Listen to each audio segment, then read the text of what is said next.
Lebih baik lepaskan pelindungnya ya, karena ya kasihan.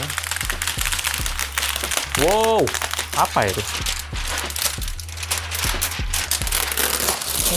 Oh, ada plastik tambahan.